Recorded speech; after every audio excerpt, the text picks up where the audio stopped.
સંભવ અસંભવ. લેખક હરકિશન મહેતા. ચેપ્ટર 27. માયા, તું કેમ બોલતી નથી? અમરનાથે ઘણીવાર પૂછ્યું. આમ તો પોતે જ વરલીથી કાર સ્ટાર્ટ કરીને વિચારે ચડી ગયા હતા. હાઈવે પર આવ્યા પછી ખ્યાલ આવ્યો કે પોતાની જેમ માયા પણ ઊંડા વિચારમાં ઉતરી ગઈ છે. પૂછવા છતાં માયાએ ન તો જવાબ આપ્યો કે ન એમના તરફ ડોક ફેરવી. ઘેરથી નાસ્તો કરી પાઇપ પીને નીકળ્યા હોવા છતાં ડ્રાઈવ કરતાં કરતાં પાઇપ પીવાની ઈચ્છા જાગી. કારની ગતિ ધીમી કરી, સાઈડમાં લઈને બ્રેક દબાવી. ત્યારે માયાએ સજાગ બનીને એમના તરફ ડોક ફેરવી. શું થયું? છૂટા વાળને હળવેકથી ખભા પાછળ ફંગોળતા પૂછ્યું. કાર કેમ ઊભી રાખી? જવાબ આપવાને બદલે અમરનાથે પાઇપ સળગાવવા માંડી. ધુમાડાની સેર નીકળવા લાગી એટલે કાર સ્ટાર્ટ કરતાં કહ્યું, મેં તને પૂછ્યું કે ખામોશ કેમ છે? તે જવાબ ન આપ્યો એટલે આ પાઇપની સંગત લેવી પડી. હું વિચારતી હતી, કહીને માયા અટકી. વિચારને વાચા આપવાને બદલે થોડી ઢીલી થઈ. ગળું પણ ખંખેરવું પડ્યું. કાલે રાત્રે આવી રીતે મારે તમારા રૂમમાં આવવું ન જોઈતું હતું, પણ શું કરું? ક્યારેક બહુ અસ્વસ્થ થઈ જવાય છે. બેવડી ભૂમિકા ભજવવાનો બોજ અસહ્ય બની જાય ત્યારે તમારી સાથે વાતો કરવા દોડી આવું છું. પછી અજુગતું કરવા બદલ મનોમન પસ્તાવું છું. શું અજુગતું કર્યું તે માયા? અમરનાથે કારની ગતિ વધારતા કહ્યું. આપણે આપણા સ્થાન પરથી ચલિત નથી થતા. વ્યવહારમાં અદબ રાખીએ છીએ, વર્તનમાં સંયમ જાળવીએ છીએ, પછી પસ્તાવો કરવાથી શો લાભ? આનંદનો વિચાર કરું છું ત્યારે મને બહુ સંતાપ થાય છે. માયાએ નિસાસો નાખ્યો. હમણાં એમનો ચહેરો બદલાયેલો દેખાય છે. માયાના કંઠમાં લાગણીનો ડૂમો આવ્યો. આજકાલ એમનું પીવાનું થોડું વધી ગયું છે. એ પેલી રીટાની સોબતનું પરિણામ છે. અમરનાથે કડવાશ ઠાલવી. આનંદથી અને છૂટી પાડવાના ઉપાય રોજ વિચારું છું, પણ મને રીટાનો કોઈ દોષ દેખાતો નથી. માયા અધીરા સ્વરે બોલી ઉઠી. પત્ની તરીકે હું આનંદને પૂરતી કંપની આપતી નથી. પતિ તરીકેનો હક બજાવવાનું તેણે હવે છોડી દીધું છે. અત્યારે નાસ્તાના ટેબલ પર પણ તમે જોયું ને, આપણી સાથે વાતચીત કરવી ન પડે એટલે છાપું લઈને બેસી ગયા હતા. પણ એમનો ચહેરો ચાડી ખાઈ ગયો કે એ કોઈ ઊંડી વિમાસણમાં અટવાઈ રહ્યા છે. અમરનાથ ચૂપ રહ્યા. સદાય આનંદના સુખ દુઃખનો ખ્યાલ રાખતા હોવા છતાં હમણાં પોતે પોતામાં રચ્યા પચ્યા રહેતા હતા. માયામાં રહેલી મીરાનો વિચાર વધુ કર્યા કરતા. આનંદ સામે અગાઉની જેમ નિખાલસપણે મજાક નહોતા કરી શકતા. ક્યારેક તો એની સાથે નજર મિલાવીને વાત કરવાનું પણ ટાળી દેતા. પોતાનું આ પરિવર્તન અત્યારે તેમને ખટક્યું. સાચી વાત છે માયા, હમણાં આનંદ તરફ હું ઓછું લક્ષ્ય આપું છું. ક્યારેક મને થઈ આવે છે કે એને બધી જ વાત કરી દઉં. તારી પત્નીમાં મને મારી પત્નીનો આત્મા પાછો મળ્યો છે એ સમજાવી દઉં, અને તારી પત્ની આગલા અવતારની તારી માતા છે એ પણ સમજાવી દો. માયા ધગધગતા સીસા જેવા સ્વરે બોલી ગઈ. પછી ભલેને સદાને માટે હું એમને ગુમાવી બેસું. એટલે જ તો ચૂપ બેઠો છું માયા. અમરનાથ જાતને કહેતા હોય એટલા ધીમેથી બબડ્યા. એક ખોટું પગલું આપણને ત્રણેયને એકબીજાથી પરાયા બનાવી દેશે એ જ ચિંતા મને સતાવે છે. અને નહીં કહેવાથી આપણે એકબીજાના રહી શકશું એની કોઈ ખાતરી નથી. માયાએ ફરી નાસ્તાના ટેબલનું અનુસંધાન સાધ્યું. તમે એમને કહ્યું કે અમે બંને કલ્યાણ જઈએ છીએ ત્યારે એ કેવી વિચિત્ર રીતે આપણને બંનેને નિહાળી રહ્યા હતા. તું વાત વાતમાં સંતાપ કરીને જીવને પજવતી રહીશ માયા, તો તારામાં રહેલો બીજો જીવ જન્મતા પહેલાં જ મુરઝાઈ જશે, કહીને અમરનાથે આશ્વાસન વાણી ઉચ્ચારી. એના આગમન સાથે જ બધું બરાબર થઈ જશે એમ મારું મન કહે છે. બસ ત્યાં સુધી ધીરજ ટકાવી રાખ. બરાબર એ જ વખતે અમરનાથે કારને સડક પરથી વાળીને કાચા રસ્તે લીધી. પુરાણા મંદિરની જગ્યા પર ચાલી રહેલા ચણતર કામ તરફ નજર જતાં માયાએ થોડી શાંતિ અનુભવી. મનમાં પડઘો સંભળાયો. ભગવાન જ અગ્નિ પરીક્ષામાંથી પાર ઉતારશે. શેઠની મોટર આવતી જોઈને કડિયા દાડિયા ચોંપથી કામ કરવા લાગ્યા. મુકાદમ સ્ફૂર્તિમાં આવી ગયો. શેઠને આવકારવા સુપરવાઇઝર સામે દોડી આવ્યો. અમરનાથ અને માયાએ દૂરથી બાંધકામની પ્રગતિ જોઈને સંતોષ અનુભવ્યો. ઉતાવળે પગલે બંને ત્યાં પહોંચી ગયા અને અધીરી નજરે ચણતર નિહાળવા લાગ્યા. પ્રોગ્રેસ તો ઠીક છે. અમરનાથે પાઇપમાંથી ધુમાડા કાઢતા અભિપ્રાય દર્શાવ્યો. હજુ કેટલો સમય લાગશે મિસ્ટર કામદાર? સુપરવાઇઝરે પોતાની અટક યાદ કરાવતા કહ્યું. 2-2.5 મહિનામાં પૂરું કરવા ધારીએ છીએ શેઠ સાહેબ. સાંભળીને અમરનાથે માયા તરફ દ્રષ્ટિ ફેંકી. માયાએ નજર ઢાળી દીધી. ઉપસેલા પેટ પર જોઈને મનમાં પડઘો પડ્યો. 6 મહિનો તો બેસી ગયો. માં બનીશ ત્યાં સુધીમાં મંદિર ચડાઈ જશે. મંદિરની સ્થાપના વખતે નાનકડી મીરા મારા ખોળામાં રમતી હશે. અમરનાથ બાંધકામના નિરીક્ષણમાં રહ્યા એટલી વારમાં માયા ધીમા પગલે ખૂણામાં બાંધેલા એક છાપરા તરફ જવા લાગી. ગયા વખતે આવી ત્યારે આનંદના ડેડીએ મનમોહનની બધી જ વાત પોતાને કહી હતી. મીરા પ્રત્યે મનમોહનને છાનો પ્રેમભાવ જાગ્યો હતો એટલે અમારા મનમેળ માટે એને ઈર્ષા થવા લાગી. એ માનતો રહ્યો કે મેં એની મંજુને છીનવી લીધી. મીરા નામ આપીને મેં એની મંજુનું અસ્તિત્વ મિટાવી દીધું. અમારા લગ્ન વખતે એ થોડા દિવસ એને ગામ ગયો હતો. પાછો ફર્યો ત્યારે મીરા પરણી ચૂકી હતી. એનો વસવસો મનમોહન 1 વર્ષ સુધી ઘૂંટતો રહ્યો. મીરાના પિતા સાથે એનું ઘર્ષણ વધતું ગયું અને મનમોહને વિવિંગ માસ્ટરની હત્યા કરી નાખી. બસ ત્યાર પછી આટલા બધા વર્ષે એનો અહીં જ મને ભેટો થયો. હજુય મંજુનું રટણ એણે મૂક્યું નથી. મંદિરના ખંડેરમાં જિંદગી વિતાવી નાખવા માંગતો હતો, પણ આપણે એને રહેવાની અહીં અલગ સગવડ કરી આપી છે. સાંભળીને માયાને યાદ આવ્યું હતું કે પહેલીવાર પોતે આનંદ સાથે આવેલી ત્યારે જોયેલો એ બિહામણો આદમી મનમોહન હોવો જોઈએ. એ વખતે એના માટે ધૃણા જાગી હતી, પણ અમરનાથે અસલિયત ઉઘાડી કર્યા પછી એને સહાનુભૂતિની નજરે જોવાની ઈચ્છા જાગી ઉઠી. એટલેક મહિના અગાઉ અમરનાથને આગ્રહ કરીને અહીં લઈ આવી હતી.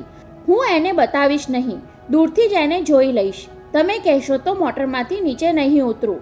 પણ એ આંટો ફોકટ નીવડ્યો હતો. મનમોહને આગલી સાંજે દારૂના નશામાં કલ્યાણ ગામમાં મારામારી કરી અને ગુંડાગીરીના અપરાધમાં તેને મહિનાની જેલ પડી. પતરાના ઝૂંપડા પાસે પહોંચીને માયાએ જોયું તો દરવાજે તાળું હતું. એ જેલમાંથી છૂટ્યો નહીં હોય કે પછી અહીં રહેવાનું માંડી વાળ્યું હશે. માયા, અહીં આવીને કેમ ઊભી છો?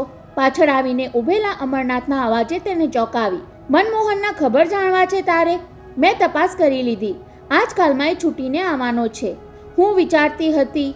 માયા એમના તરફ જોયા વગર બોલી ગઈ. શું કામ તમે એને કોઈ નોકરીએ લગાડી નથી દેતા? કામે લગાડવા માટે તો મેં એને અહીં રહેવાની સગવડ કરી આપી છે માયા. મંદિર ચણાઈ ગયા પછી મનમોહનને આ ચોગાનમાં એક સરસ બગીચો બનાવવાનું કામ સોંપવા માંગુ છું. સાંભળીને માયાના ચહેરા પર મુસ્કુરાહટ પ્રસરતી દેખાઈ. અમરનાથને વિચિત્ર લાગ્યું હોય તેમ પૂછાઈ ગયું. એના હાથે મીરાના પિતાની હત્યા થઈ હોવા છતાં માયા, તને એના તરફ ધૃણા નથી થતી? માયાએ નકારમાં ડોક હલાવી. મારામાં રહેલો મીરાદેવીનો આત્મા કોઈની પણ ધૃણા કરતાં મને રોકે છે. ખૂનની સજા એ ભોગવી ચૂક્યો. હવે તેનો તિરસ્કાર કરવાથી શું? પણ અહીંના મદ્રાસી મજૂરો એનાથી ડરે છે. ક્યારેક મનમોહન ગાળાગાળી કરે છે. મંદિર બંધાઈ રહે પછી તેને સળગાવી દેવાની ધમકી આપે છે. મનમોહન દિલનો એટલો બુરો નથી. માયા જાણે તંદ્રામાં બોલતી હતી. મને ખાતરી છે એના મનમાં કોઈ પાપ નથી. અમરનાથને અચરજ થયું. જેને માયાએ ક્યારેય જોયો નથી એના માટે મક્કમ અભિપ્રાય કઈ રીતે આપે છે કે પછી અહીં આવીને એ માયા મટી જઈને મીરા બની ગઈ? તમને યાદ છે? અચાનક બોલી ઉઠી. પહેલીવાર તમે અને હું, એટલે કે તમે અને મીરા અહીં મળ્યા ત્યારે મનમોહન તમારી ચળકતી મોટરસાયકલ પર મોહી પડ્યો હતો. હા, યાદ છે. એણે મને કહ્યું પણ હતું કે મિલમાંથી લોન મળે તો હું આવી મોટરસાયકલ ખરીદીશ. ત્યાર પછી તમે વારંવાર અહીં આવતા રહ્યા. એ તમારું અવલોકન કરતો રહ્યો. તમારી સુઘડતા જોઈને એની નકલ કરવા લાગ્યો. સારા કપડાં પહેરવા માંડ્યો. ભાંગી તૂટી અંગ્રેજી બોલતો થયો. એને એક જ વાતનો અફસોસ થયા કરતો હતો કે પોતાનો ખરબચડો ચહેરો અમરનાથ જેવો દેખાવડો થઈ શકે તેમ ન હતો. બિચારો! અમરનાથે હળવો નિસાસો નાખ્યો. મારી નકલ કરીને એ તારું દિલ એટલે કે મીરાનું દિલ જીતી લેવા માંગતો હતો. માયા ખામોશ રહી. તેના ચહેરા પર બદલાતા ભાવ જોઈને અમરનાથ પામી ગયા કે માયાની જગ્યા મીરા લઈ ચૂકી છે.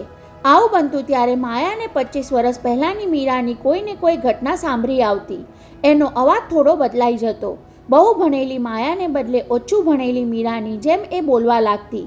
અમરનાથ થોડીવાર પૂરતો મીરાનો સહવાસ મહેસૂસ કરતા. 25 વર્ષનો વસમો વિયોગ વિસરી જતા.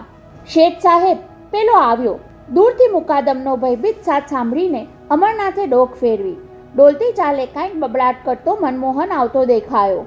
મંદિરની સામે રસ્તા પર પડેલી મર્સિડીઝ ગાડી પાસે થોડું રોકાયો. તુચકાર ભર્યું હસીને મોટર પર હાથ પસવાર્યો. પછી ગુસ્સામાં એક મુક્કી મારતો બરાડ્યો. પૈસાના આ ચડકાટથી જ એણે મારી મંજુને ફોસલાવી હતી. એ આવી ગયો. અમરનાથે કહ્યા પછી ઘણીવાર સુધી માયા તંદ્રામાં જ રહી. એ તો ચણાતા મંદિરને એક કીટશે તાકી રહી હતી. ભૂતકાળના સંભાળના વાગોડી રહી હતી. મનમોહને દૂરથી અમરનાથને પોતાની ઓરડી પાસે ઊભેલા જોયા. તેની લાલઘુમ આંખો જોતા ખ્યાલ આવી જતો હતો કે જેલમાંથી છૂટીને સીધો દારૂના પીઠામાં જઈને આવી રહ્યો છે. તેની દાઢી સાફ હતી, વાળ ઓળાયેલા હતા અને કપડાં પણ ધોવાયેલા હતા.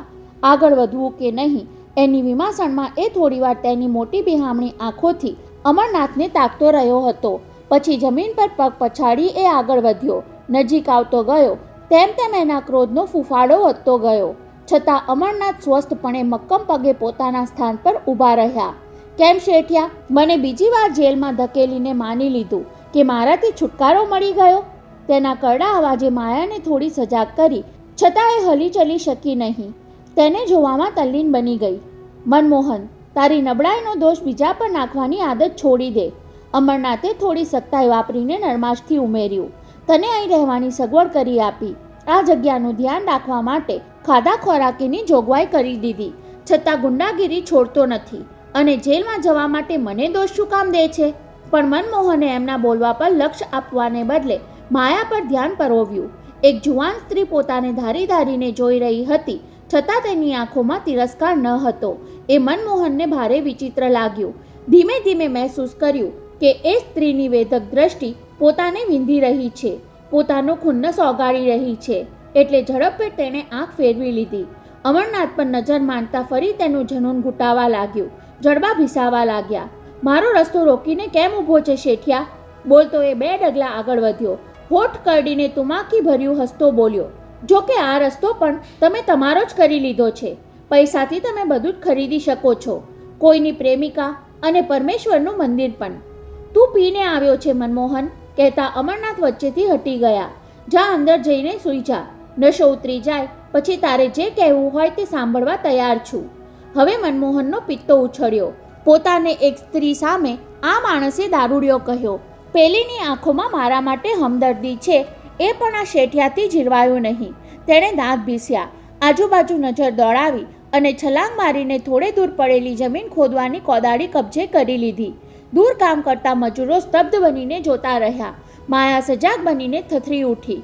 અમરનાથે પિસ્તોલ કાઢવા માટે કોટના ખિસ્સામાં હાથ નાખ્યો, પણ એ પહેલાં તો ગેંડા જેવો વિકરાળ મનમોહન બંને હાથમાં કોદાળી ઊંચકી એમના તરફ ધસી આવ્યો. આજે તો તારી ખોપરી ફાડી નાખીશ. વીજળી ઝબકે અને સૌની આંખો અંજાઈ જાય તેમ બધા પૂતળા બની મનમોહનનું એ ઘાતકી આક્રમણ નિહાળી રહ્યા હતા. વચ્ચે પડીને તેને રોકવા માટે કોઈ જ કંઈ કરી શકે તેમ ન હતું. અમરનાથનો હાથ કોટના ખિસ્સામાંથી ખાલી જ પાછો ફર્યો હતો. પિસ્તોલ સાથે લેવાનું આજે વિસરી ગયા હતા. કોદાળીની તીક્ષ્ણ અણી પર એમનું મોત દેખાયું. મન્નુ, એક ત્રાળ સંભળાઈ. નહીં મન્નુ, રહેવા દે મન્નુ. માયાની તીવ્ર બનતી જતી એ ચીસે મનમોહનના ઉગામેલા હાથમાંથી જોર ચૂસી લીધું. જમીન જળ બની ગઈ હોય તેમ એ ઉંચકેલી કોદાળી સાથે જમીન પર પહોળા થયેલા પગે ખોડાઈ રહ્યો. તેના ચહેરા પરથી ખુન્નસ ઉડી ગયું હતું અને કૌતુકભરી આંખે માયાને તાકી રહ્યો હતો. મન્નુ, ફેંકી દે કોદાળી. માયાએ તીક્ષ્ણ અવાજે કહીને નરમાશથી ઉમેર્યું. આવું ઘાતકીપણું તને શોભે મન્નુ? ચમત્કાર થયો હોય તેમ મનમોહનના હાથમાંથી કોદાળી સરકી પડી. અમરનાથ તાજ્જુબ થઈને માયાને જોઈ રહ્યા. દૂર કામ કરતા મજૂરો નિરાંતનો શ્વાસ લઈને હવે શું થાય છે એ જોતા રહ્યા. પણ મનમોહન અને માયાની નજરનો તાર ક્યાંય સુધી અતૂટ જ રહ્યો. જાણે માયા આંખોથી તેને કાંઈક કહેતી હતી અને મનમોહન એ સંકેત વાંચીને વધુને વધુ વિહવળ બનતો જતો હતો. એ મનમુગ્ધ અવસ્થા રહી તો 2-4 મિનિટ જ, પણ એનો પ્રભાવ 25 વર્ષનો સમય ઓળંગી ગયો. મને મન્નુ કહેનારી તો એક મંજુ જ હતી. મનમોહન માંડ બોલી શક્યો. એ મને આ રીતે ધમકાવતી તે મને ગમતું. મન્નુ, તું મંજુના આત્માને શાંતિ નથી આપવા માંગતો? માયા 2 ડગલા આગળ વધી ત્યારે પેલો જરાક પાછળ હટ્યો. આપણે જેને ચાહતા હોઈએ તેના આત્માની શાંતિ માટે ગમે તેટલો ભોગ આપવો પડે, ગમે તેવો ત્યાગ કરવો પડે, તોય પાછા નહીં હટવાનું મન્નુ. મનમોહનના ચહેરા પર પસીનો વળવા લાગ્યો. તેને ભ્રમ થયો કે સામે ઊભેલી સ્ત્રી 26-27 વર્ષ પહેલાંની મંજુ જ છે. એની જેમ જ એ બોલે છે, એની માફક જ એ મને વઢે છે. હું શું કરું તો મંજુના આત્માને શાંતિ મળે? આજ્ઞાંકિત અવાજે બોલી ગયો. તું જે કહીશ તેને મંજુનો હુકમ માનીને હું માથે ચડાવીશ. ક્યારેય આજ્ઞાનો ભંગ નહીં કરું. મંજુ હયાત હતી ત્યારે એ તને શું કહ્યા કરતી મન્નુ? એ જ કે દારૂ નહીં પીવાનો, અસભ્ય વર્તન નહીં કરવાનું, ગાળો નહીં બોલવાની અને કોઈના ઉપકારનો બદલો અપકારથી નહીં વાળવાનો. તને બધું જ યાદ છે મન્નુ? માયાએ લાડમાં કહેતા ઉમેર્યું. છતાં તું એના કહ્યાથી વિરુદ્ધ જ બધું કરતો રહે છે. શું કામ? કારણ કે મંજુ રહી નથી, મને છોડીને ચાલી ગઈ, કહેતા એણે કતરાતી આંખે અમરનાથ તરફ જોયું. આ શેઠિયાએ એને છીનવી લીધી અને એની પાસેથી ભગવાને છીનવી લીધી. એ તું કેમ ભૂલી જાય છે? માયાની દલીલ ગળે ઉતરી હોય તેમ મનમોહનની કીકીઓમાંથી અમરનાથ પ્રત્યેનો અણગમો ધીમે ધીમે અદૃશ્ય થવા લાગ્યો. એ વિકરાળ માનવીની આંખો આંસુથી છલકાવા લાગી. પણ આટલા બધા માણસો પોતાની એ પોચડતા જોઈ ન જાય એટલા ખાતર મોં ફેરવીને તે ચાલતો થયો. જતાં જતાં તેણે એકવાર પાછું એ ન જોયું, પણ બોલ્યા વગર રહી શક્યો નહીં. હું જાઉં છું, ખબર નથી ફરી ક્યારે પાછો ફરીશ, પણ જેવો છું એવો તો પાછો નહીં જાઉં. અને દેખાતો બંધ થયા પછી અમરનાથે માયાને સજાગ કરતા કહ્યું, આજે તું ન હોત તો હું જીવતો ન રહ્યો હોત અને આ કરડા આદમીના અંતરમાં કુણાશ પણ ન પ્રગટી હોત. પણ માયા એમના કહેવાનો અર્થ સમજી જ ન હોય તેમ નિર્લેપ ભાવે અમરનાથની સામે જોતી રહી. મનમોહને કોદાળી ઉઠાવી ત્યારે સંપૂર્ણપણે માયા મટી ગઈ હતી. મીરાના આત્માના પ્રભાવ નીચે એણે મનમોહનને વશ કર્યો હતો અને જેવો મનમોહન ત્યાંથી રવાના થયો કે પોતે પહેલાં જેવી માયા બની ગઈ. વચગાળામાં શું બની ગયું તેની માયાને કાંઈ જ ખબર ન હતી. ચાલો આપણે જઈએ, અમરનાથે કહ્યું ત્યારે ચૂપચાપ તેમની સાથે ચાલવા લાગી. મનમોહનને વારવા માટે ધારણ કરેલા રૌદ્ર સ્વરૂપે શરીરની બધી જ શક્તિ હરી લીધી હોય તેમે પરાણે પગ ઉપાડતી હતી. ક્યાં ગયા હશે બંને? વારે વારે બબડતા અમરનાથ દિવાનખંડમાં આમથી તેમ આંટા મારતા ઘડી ઘડી કાંડા ઘડિયાળમાં જોઈ લેતા હતા. બપોરે કલ્યાણથી ઓફિસે પહોંચ્યા ત્યારે ખબર પડેલી કે આનંદ સવારથી જ આવ્યો ન હતો. થોડી વારે એવી જાણ થઈ કે રીટા પણ ઓફિસે આવી નથી ત્યારે એ ભડકી ઉઠેલા. ઘેર માયાને ફોન જોડ્યો હતો. આજે આનંદ ઓફિસે કેમ આવ્યો નહીં હોય? ક્યાં હશે? રીટા પણ ગેરહાજર છે. ત્યારે માયાએ માત્ર નિસાસો નાખીને ફોન મૂકી દીધો હતો અને અમરનાથે કંપનીના કામમાં પરાણે ચિત્ત લગાડવું પડ્યું હતું. સાંજે ઘેર આવ્યા છતાં આનંદ ન દેખાયો એટલે એમની અકળામણ વધી ગઈ. આનંદ એકલો ગમે ત્યાં ગયો હોત તો એમને આટલું વસમું ન લાગત, પણ કાંઈ કહ્યા વગર રીટા સાથે આખો દિવસ અદૃશ્ય રહે એ બહુ અજુગતું લાગ્યું. ઘેર આવીને રીટાને ત્યાં ફોનથી પૂછપરછ કરી ત્યારે જાણવા મળ્યું કે એ તો સવારે આનંદ સાથે ઓફિસે જવા ઘેરથી નીકળી હતી. માયા, તને કાંઈ સમજાય છે? અમરનાથ અકળામણ સહી શક્યા નહીં ત્યારે પૂછ્યું. આનંદ અને રીટા સાથે ક્યાં ગયા હોય તેની કાંઈ કલ્પના કરી શકે છે તું? પણ માયા કોઈ અમંગળ કલ્પના કરવા માંગતી ન હતી. પોતાના મનમાં તો આગલી રાતથી જ ભયનો સંચાર શરૂ થઈ ચૂક્યો હતો. આનંદના વર્તને એને થોડા દિવસથી અસ્વસ્થ બનાવી દીધી હતી. પતિમાં આવી રહેલા પરિવર્તને એને સાવધ બનાવી દીધી હતી. આનંદ પોતાનાથી દૂર થતો જતો હોવાનું એ મહેસૂસ કરી ચૂકી હતી, પણ રીટાની આટલો નજીક પહોંચી જવાની અકળામણ તેના માનવામાં આવતી ન હતી. એમની કારને કોઈ અકસ્માત તો નહીં થયો હોય ને? આવી આશંકા અમરનાથને બાલિશ લાગી. કારને એક્સિડન્ટ નડ્યો હોય તો સાંજ સુધી ખબર ન પડે એ શક્ય નથી. બોલતા એમના મગજમાં ઝબકારો થયો. અરે, આનંદ જે કાર વાપરે છે એ તો અહીં જ કમ્પાઉન્ડમાં પડી છે. સ્વામી, એમણે નોકરને હાંક મારી. કાર લીધા વિના આનંદ ક્યાંય બહાર જાય એ મનમાં બેસતું ન હતું, પણ સ્વામીએ આવીને કહ્યું કે નાના શેઠ આજે ગાડી લીધા વગર જ ઓફિસે જવા નીકળ્યા હતા ત્યારે એ ભડકી ગયા. કાર લીધા વિના રીટાને લેવા ગયો અને ઓફિસને બદલે બંને બીજે ક્યાંય ચાલી નીકળ્યા. શું કામ? સ્વામી, નાના શેઠ કે રીટા બહેનનો બહારથી કોઈ ફોન આવ્યો હતો?